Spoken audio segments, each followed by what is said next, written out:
There's a common saying in life that hindsight is 20/20. I'm inclined to agree, and I would certainly hope to do so. After all, when you're racing at Mach 2 in a gravity-defying minivan, it certainly helps to know your rearview mirrors are working.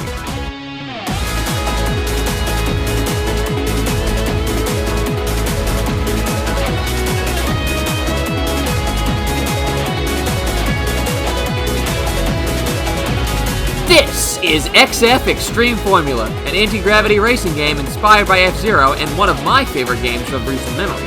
It's also a game that I've covered before on this channel. In my last video about the game, I took on the challenge of beating all 8 tournament-style cups the game had on offer at the time with the de facto worst vehicle in the game, the Avronaut Monton, a minivan of a race car with awful turning, bad acceleration, and just the general inability to drive competently off-road. I highly recommend watching that video before this one if you haven't already, as this video is actually a follow-up to that one, and I will fairly regularly be making reference to points that I brought up in that one. Since that video came out though, XF actually received quite the major update, that being the release of the game's first few chapters of its story mode. Now, ordinarily, that wouldn't be demanding of making another Monton video. The story mode is entirely separate from the arcade mode, and you can't even play as any other vehicle other than the white Kestrel in that mode anyways. So why bring it up? Well, with the story mode also came a handful of slight stat changes and new tracks as well. Within the story mode, they are part of something called the night races. However, they can also be freely played with any vehicle in the single race mode, which of course includes everyone's favorite chariot of soccer practice. Speaking of that though, it's worth noting that the Monton actually received a minor buff since last time. While its general performative stats have been left untouched since last time I put it to the test, the amount of boost that it can hold has been increased from 1,000 to 1,150, which is actually a step above the Never Centauri. Does this mean that they're on equal playing field now? No, it's still bad, but it's at least nice to see it be thrown some sort of a bone. Originally, I planned on making just a smaller little bonus follow-up video. It'd be just a short little montage of me taking on all these new tracks with the Monton. I put another Daytona song over it, sync the cuts with the music, bada bam, bada boom, easy pickings. However, something unexpected would happen that would ultimately throw a wrench in that plan. You see, with the story mode update, everyone's save file got wiped. Nothing bad there, makes sense, it's early access, and there's a lot of new content and changed content. Gotta do that just as a failsafe. However, that of course also meant I'd have to go about re-unlocking the Monton for this little video. No biggie though, as you can get it as early as the Venus Cup. So, I'll just quickly unlock it, play through the new tracks, and call it a day, I thought to myself. However, it was after actually unlocking it that something peculiar happened. Instead of jumping right into the new tracks, I decided to play a quick little warm-up race with the Monton, just to get reaccustomed to the feel of its handling. And not thinking much of this quick warm-up, I chose the first track available to me, Over Summer Circuit. A track that in the last video, I declared impossible for the Monton to beat due to its CPUs there just simply playing better than it. I didn't expect to do well in this race obviously, I just wanted to finish. So, color me surprised when this happened. It was there that I realized perhaps I had misjudged what the Monton could really do. Though, it did get me thinking.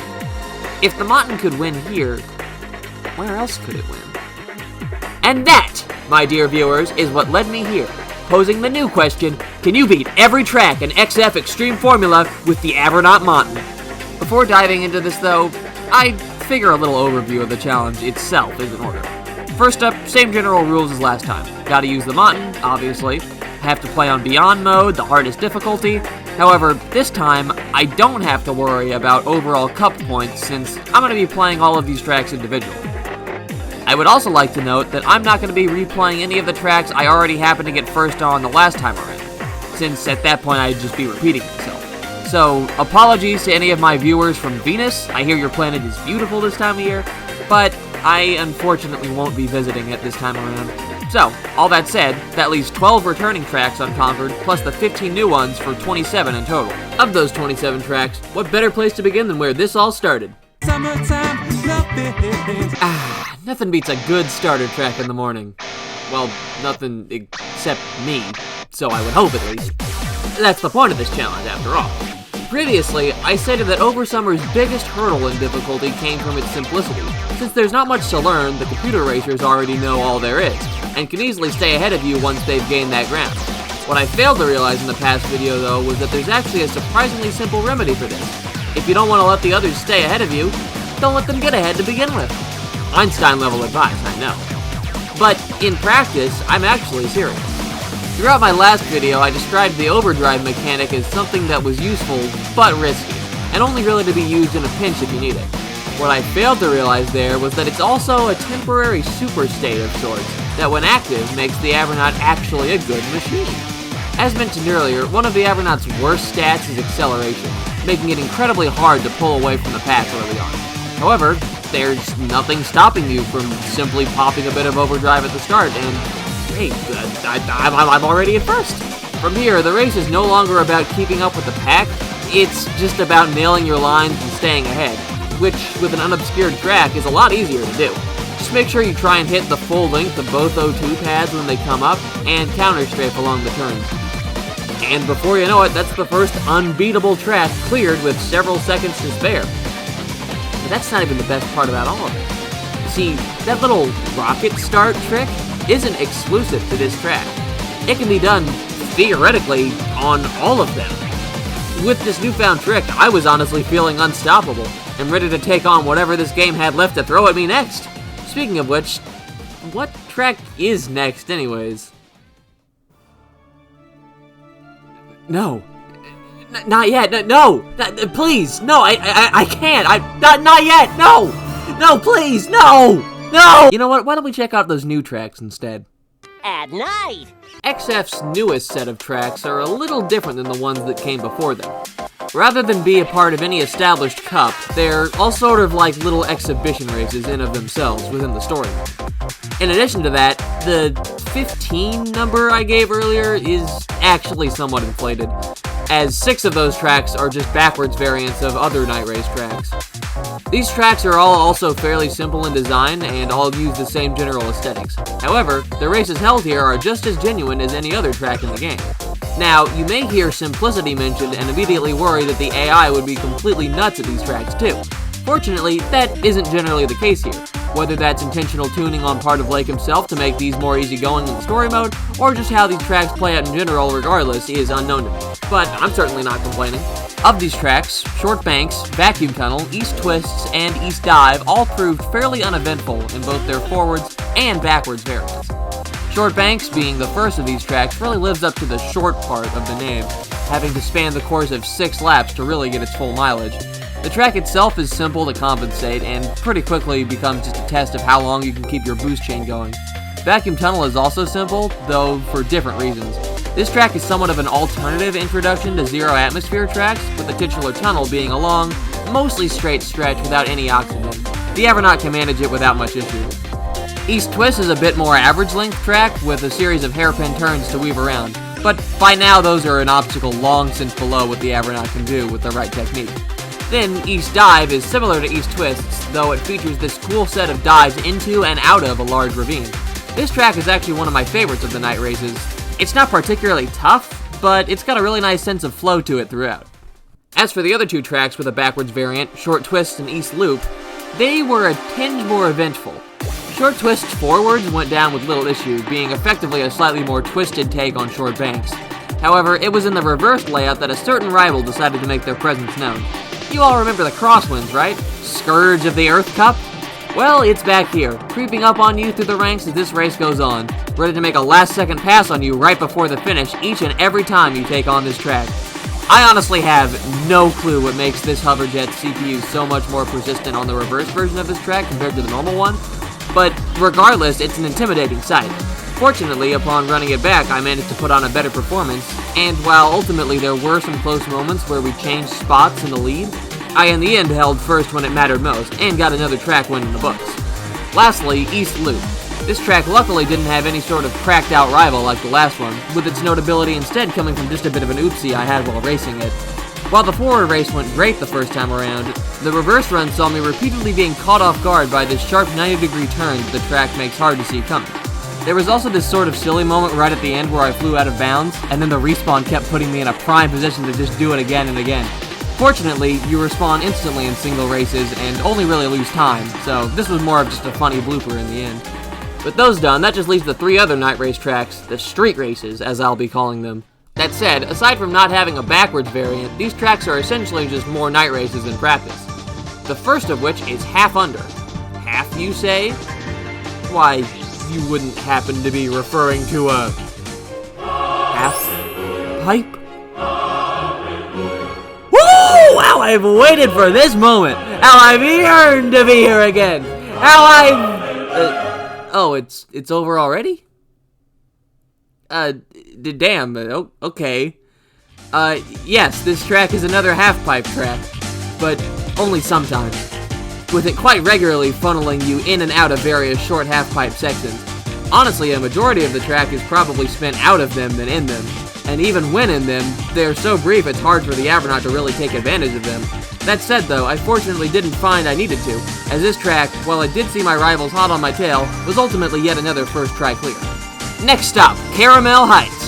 Definitely more of a typical street race, this track is a quick jaunt through some open city streets with a handful of large jumps along the course. A lot of the track doesn't have any sort of O2 pads, barring this tunnel towards the end, so counter-strafing is the name of the game here if you want to build boost effectively.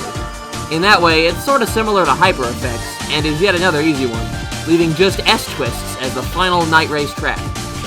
This is probably the most unique night race track of the tracks currently in the game, with it being similar to Caramel Heights, though it features plenty more O2 pads, and a whole lot of sharp turns, and turns within tunnels to limit your visibility.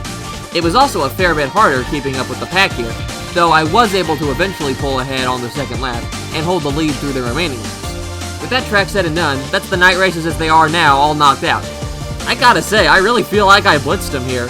Yeah, there were some minor road bumps here and there, but there really wasn't like one major track that gave me a lot of trouble like the cups from the last video. Speaking of those cup tracks though, I think it's about time we get back to them, for the sake of dramatics! I'll be starting with many of the tracks that gave me the least trouble, and work my way up to, well, you know the ones. So, I hope you brought your mountain gear, because it's time for... News! Your Volkswagen has returned! Olympus Launcher. And yes, it's Olympus this time. He finally fixed the typo. My last race on this track was a fairly close one, and ultimately I still ended up taking 3rd place anyways. So, I figured with just a bit of improvement here, a win would likely be doable.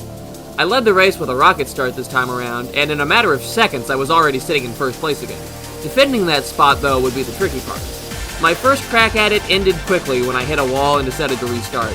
My second started a fair bit better, however, I still didn't play perfect or anything, and seeing the constant pressure of the red Kestrel always on my tail had me on edge. Eventually, after a few collisions that ate my speed, I decided to restart again. 3rd time's a charm though, as on this run's opener, I got going so fast I even lifted off the track enough to miss a boost pad. Not that I needed it at this rate. I was much more careful to avoid walls this time, and fully managed to defend my spot up until the O2 pads started appearing, in which the name of the game really became sheer speed. That, mixed with a bit of overdrive in the end, and making sure not to hit any more walls, quickly netted me a first ever win on this track. Seeing as how well that went, keeping up the momentum with another one shouldn't be too hard to knock out. So with that, I'm moving on to Cloud. Saturn! Home to a couple troublesome tracks, with this one being easily the lesser of the two. In terms of difficulty, at least. I'd choose actually racing here over Krakanaria any day. My last go on this track was a close one, just like Olympus, being a 2nd place finish this time. So, yet again, I was mainly just looking to marginally improve my performance. Since last time, though, the track's lap count has actually been upped from 3 to 4, making this ever so slightly more of an endurance race. Luckily, though, that didn't seem to matter too much, as quickly it became apparent that the main thing I was lacking last time around was just a bit better execution. I did restart the race a few times due to falling off and wanting to play it as clean as I could, but once I got a good run going, it really got going. I was uncatchable through and through, and also see-through through and through, for whatever reason. I don't know why that's a thing on this track, but ultimately it doesn't matter. Anyways, it's not that important right now. By the final lap here, I was leagues ahead of the pack, and ended up finishing with a distant first. Keeping up the pace of all these, next up is... Why are you blue? A track that, unlike the last two, I actually did quite poorly on in the last video. However, I still had confidence here, as I linked my previous performance on this track not to the track itself, and more so just how badly I played it. When I took it on in the Cup, I was coming off a series of disqualifications in the previous track, and had really psyched myself up to not mess up like that as well here. In doing so, I ended up losing a lot of time getting stuck to a wall and having to launch off of it. I also emptied my fuel a little too early last time around, which ultimately resulted in my 17th place finish there.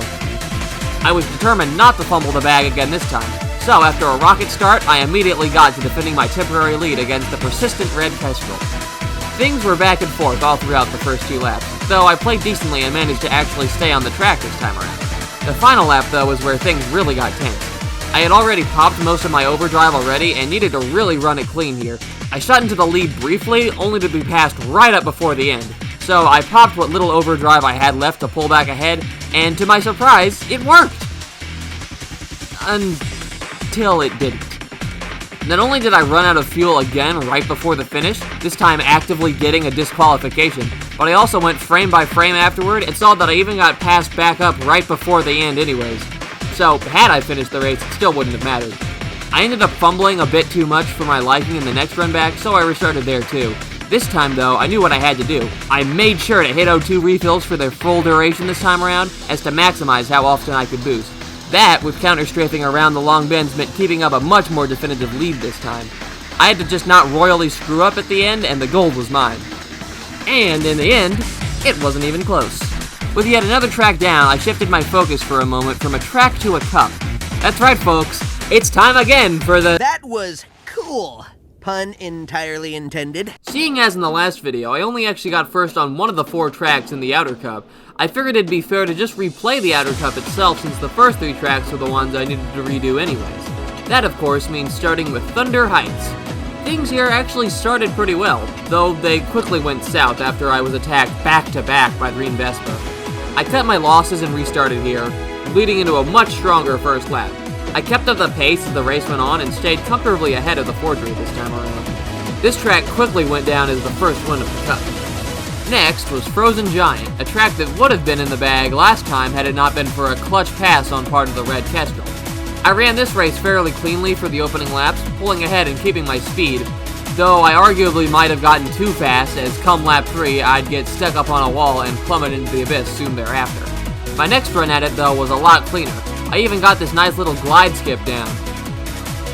Before long, this was yet another leg of the Cup aced and down, leaving just one more leg to be unbeaten. 12 minutes, the track that you would certainly not be winning if it took you that long to beat. Fortunately, I can consistently get my time down to just over 3. My main issue last time here was just that avoiding walls was proving a little difficult. However, this time around, I made a bit of a stronger effort to run things as clean as could be expected with this thing's turn. It wasn't perfect by any stretch of the word, but it was good enough to stay ahead this time and knock this track out without any restarts. From there, that's all the Outer Cup tracks won. But I did still take time to finish up on the Cup with a quick little victory lap on Hawkland. A victory lap that, in all honesty, I would very soon learn not to take for granted. I need to level with you all for a moment here. So far, in this whole video, I've been more or less picking up the scraps left over from the last one. Taking on tracks that, more or less, I knew, or at least figured I had a good shot at beating with a little bit of improvement over my past attempts. However, that approach reaches a breaking point here. Currently, there are 5 tracks left unbeaten in this game. Some that have had their time in the spotlight as the brutal challenges they are for the Avronaut, and others more quietly biding their time in anticipation of their moment to shine. I didn't just play through the Outer Cup tracks in making this video. I played through all of them. Like I said, I needed to re-unlock everything after all. In doing so, I used it as an excuse to hone my skills with the Avronaut. In the process of doing so, I managed to win, or at least get a high position finish on every track I just covered. In fact, that Outer Cup run was in reality the first thing I filmed for this video. However, despite all of that, there remain these 5 tracks that saw little to no improvement over my attempts on them in the previous video. These 5 tracks stand as perfect walls against the mind, each one in their own unique way. Some long tests of endurance, others a gauntlet of always maintaining the sharpest line possible, and of course some simply impossible no matter how you drive the track. This is where the training wheels come off. This is where XF becomes more than just a racing game. These 5 tracks Hypertona Hyperway, Red Hell, Double Sphere Raceway, Regolith Storm, and Krakenaria Y are all that stand between the Avronaut and true completion. The white flag is out. We're in the final stretch here.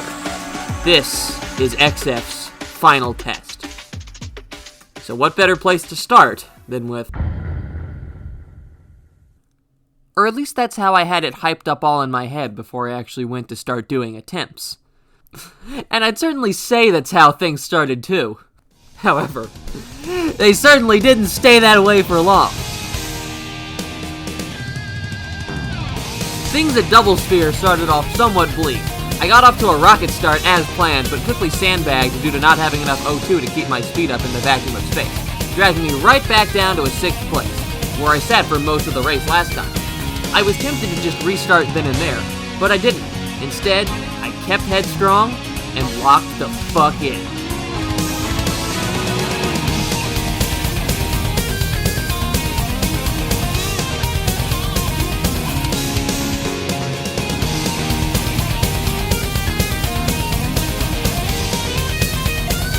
Even when things got dicey, I didn't let up. I hit every speed pad that came my way, let my overdrive run, paced my boost well, until soon, the leaders were in sight.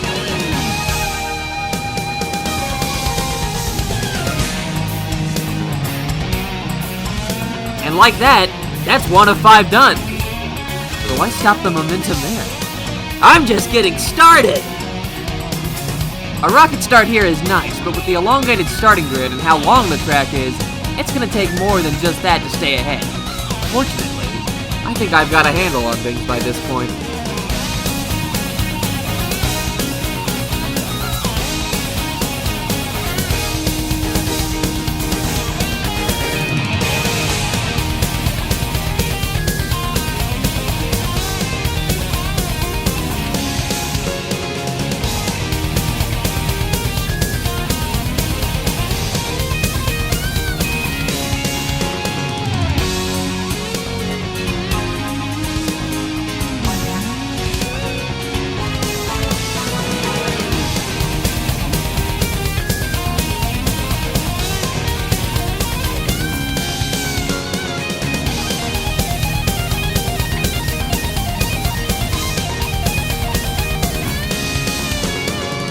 Hey, while I'm at it, we might as well go full circle after all.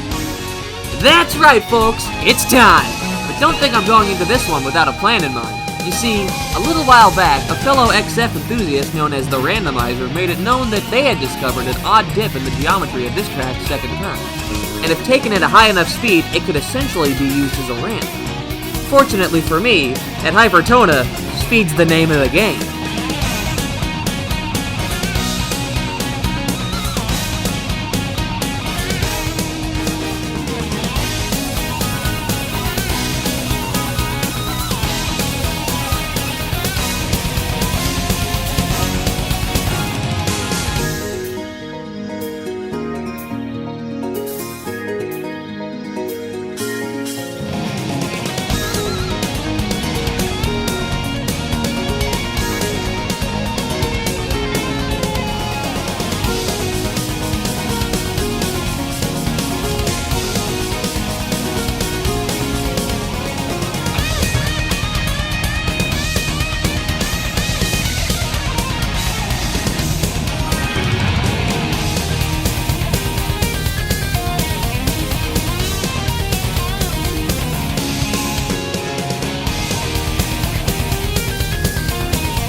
Okay, like, genuinely, setting aside the bit here, I expected to have each of these tracks be, like, their own segment for this part of the video, where I'd, like, slowly chip away at each one.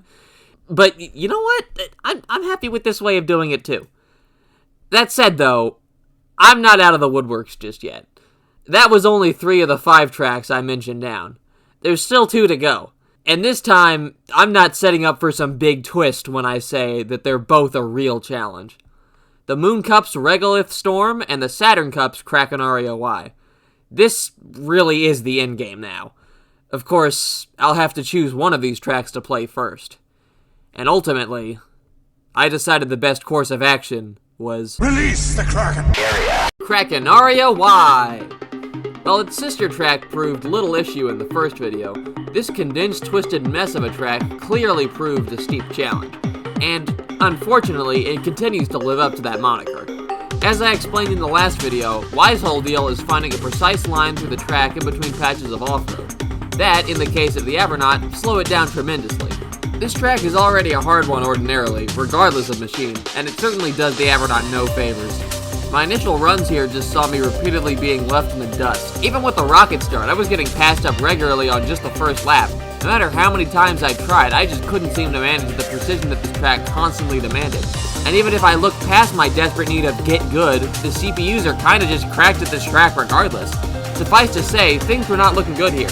My momentum from Hypertona had just about dried up, and even with taking a few minor jumps here and there, they did little to provide a sustainable standing. I really wasn't confident in this track even being possible. That was, however, until I came to a realization. A silver lining in this track's otherwise rock-hard difficulty. You see, this track sports 2 particularly interesting features of note. The first of which being its guardrail by the starting line, or rather, the lack of it right before where the start actually begins. It's just a sheer drop-off a ways behind the line. The other feature being the track's significantly low gravity. In XF, gravity affects how hard or easy it is to launch off a track with centrifugal force, and also how easy it is to stay airborne without being pulled back down. It's why Hawkland turns into a flight sim once you get going fast enough. These 2 features combined means it's theoretically possible to launch off the side of the track right at the start and with enough speed to keep yourself airborne as you fly around the track rather than simply driving. Fortunately enough, right before the starting line is a large O2 pad, perfect for charging boost for this very trick. Unfortunately, simply launching off the track doesn't mean winning automatically. I do still, have to actually race it too. As tempting and simple as it may be, simply flying up and around the track right back to the starting line isn't going to cut it. There are specific invisible checkpoints around the track that have to be hit for the lap to count, and actually doing so requires some pretty specific routing when you fly. Eventually though, I think I came to a working formula. At the start of the race, immediately turn around and start using and charging boost. Once you hit the end of the strip, turn around and launch straight off the track right before the guardrail starts. From here, do a 180 while trying to stay sandwiched between the 2 turns below. Now, this next part is very important. Do not land back on the track immediately. Instead, make sure you fly somewhat closely over this stretch of track below. I'm fairly certain there's a checkpoint attached to it that's needed to make the lap count. When you do land, do it on this twisting straight bit of track before the final helix. From here on, play the rest of the lap normally before getting back to the initial O2 pad, in which you can attempt the trick again for the next lap. It's an important note that with the Avronaut, your boost consumption as you fly is going to be cutting it pretty tight, and if you want to avoid falling out entirely, it may be worth it to do one of the track's 4 laps normally. I ended up playing it safe on my final lap, but had a more than large enough lead from the previous skips to stay ahead and claim the Avronaut's penultimate win. It definitely wasn't the most elegant solution, but on a track like this, you kinda gotta take whatever works. Nevertheless, that leaves just one track of this entire game standing between the Avronaut and soccer practice. And you can bet your buns I don't intend on being late. This final challenge, of course, comes in the form of none other than... That's moon. It's a moon. I will be the first person to admit that some of what I claimed in the last video on this game has been proven false this time around. Tracks like Hypertona and Red Hell are in fact not impossible for the Avronaut. And the Avronaut can in fact accelerate at the start of a race through use of a rocket start. Such a phenomenon is inevitable when looking back on the past, knowing that we didn't know then what we know now. However, there was one declaration in that video, one statement, that no matter how you slice it, still rings as true and loud as it can. Regolith Storm is in fact a perfect counterpick for the Avronaut Monton.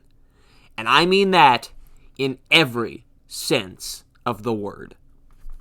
In the vacuum of space, this one track stands resolute as a testament to this minivan's shortcomings. Up until now, this has all been about winning a race, doing whatever it takes to stay ahead of your rivals. But listen carefully. As for the Avronaut, this is no race. This is a punishment. A selectively crafted gauntlet of torment designed purely as a response to the sins of a single vehicle and any drivers foolish enough to entrust in it. Though the recipe for pain is simple.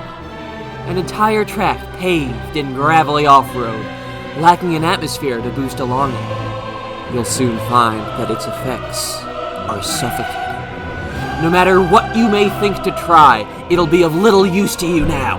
You'll soon find that the moment you try to do as much as turn, the Avronaut's speed will begin decreasing exponentially as it slides helplessly with little traction.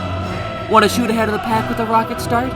That'll work, for a moment. But you'll be helpless to watch as the other racers, given no quarrels with the track, quickly creep back up on you before smoking you in lunar dust! Think you can find a way to skip the track's will? Oh, poor thing. The storm has no shortcuts, no free passes. It's a single shot from start to finish. No laps, no skips, just miles of pure lunar rally, ready to crush your spirit at each and every opportunity. You can try. You can try as much as you like. Lord knows I did. But every time I'd fall behind, again, and again, and again, and again! No hope in catching up. No hope! Nothing! You have nothing! The Avronaut is nothing here! There is no winning! This track took that luxury away from you a long time ago! The moment the race starts, you've already lost.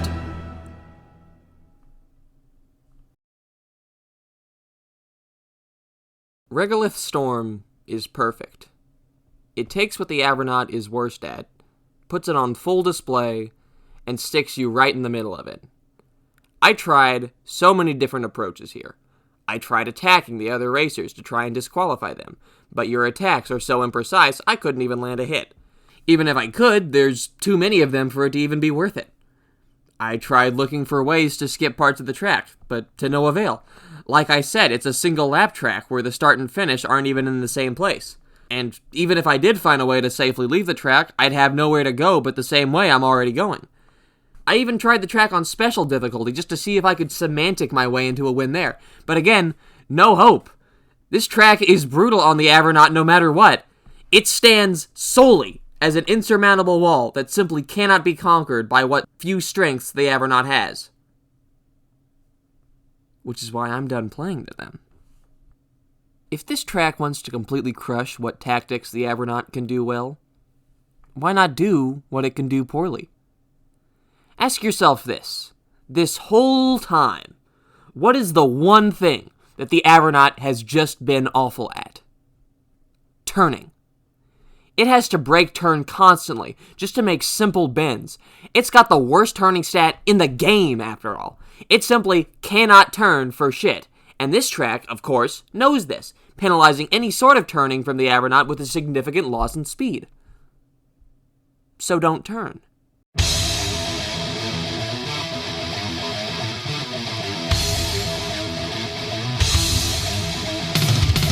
In all that the track takes away from you, it unknowingly gives you one hidden advantage. If the track won't let you turn, let it do that part for you. In all of my runs of this track, I discovered a new trick up the Avronaut's sleeve. A trick that I have genuinely not seen done anywhere else on any other track. Wall riding! While simple in concept, it can be incredibly tough in execution. I found that if you hug a wall at just the right angle and turn the Avronaut along with it, you can essentially ride along it with almost no speed lost. But it's precise. Turn just a little too much and you'll leave the wall and start losing speed that way. Turn not enough and you'll scrape up against it and lose speed from friction. It's a lot to ask of the Avronaut, especially over the course of an entire race. Even more so from the fact that actually staying competitive also means hitting the various speed pads also along the track. But at the end of the day, no matter how faint, it's still a light on the dark side of the moon.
On that note, though, I'm not even sure the Monton can get first on every single race in this mode. I have never been happier to have been proven wrong.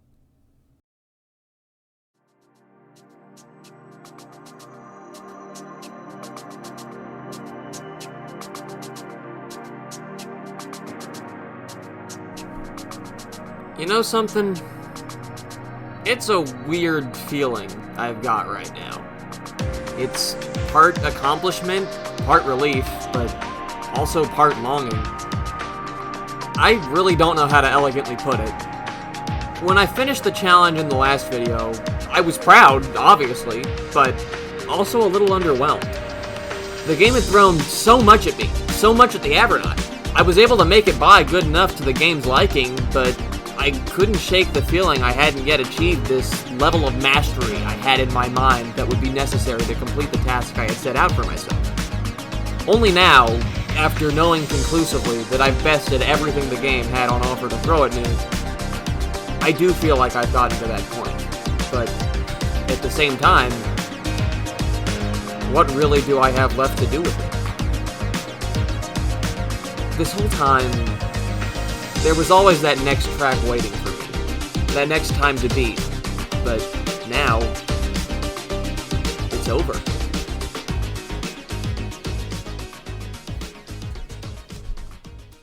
Then again, maybe I'm being a little melodramatic for a sci-fi racing game.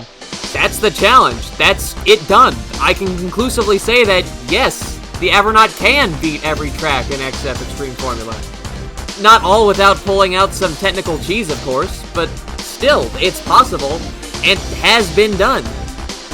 Ordinarily, this is where I'd reflect on the challenge as a whole and give my thoughts on how the Monton performed, but honestly, I don't really know what more there is to say here. It's a bad but fun vehicle, and I made it work. But I already gave pretty much that exact sentiment at the end of the last one. Instead, though, I want to take a moment to reflect on something else. This video, and really all the videos I've put out lately as a whole. And more importantly, the recent wave of support I've gotten on them. Going back a few months ago to when I made the first Avronaut video, I was really just doing that for my own sake. I got the idea on a whim and thought it would make for not only a fun challenge, but also a fun little exercise in video production. I knew the game it was for was very niche, and the premise and title a little wordy, but I didn't care. I liked the game a lot and wanted to do the video for that reason alone. I didn't expect it to perform all that well at all. Hell, I'd have been surprised had it gotten more than 100 views. Naturally, it came as a shock when it started taking off. Not just in views, but in interactions in the comments as well. I heard from tons of people commenting on the video, giving their own thoughts on the challenge, and suggestions for other games for me to play as well as people just appreciative to see this weird little niche racer get covered at all. One of you guys even went and made a video of yourself taking on the Earth Cup and mentioned me in the description. Suffice to say, I was very flattered by that. It really felt like I had a sense of community building with that. It felt good, and I hope to keep that ball rolling if I can. I loved reading and replying to comments, and it honestly quickly became one of my favorite parts of that video. I bring this all up to say, I really am thankful that the goofy little challenges I've been putting on over here have caught on with some other folks out there. They're fun for me to play, and I certainly hope they're fun to watch too. So, as I leave off this video, perfect minivan record in hand, I just wanted to say thank you all for watching, and thank you for your support. Until next time, just remember, soccer practice is at 4, so don't you dare be late.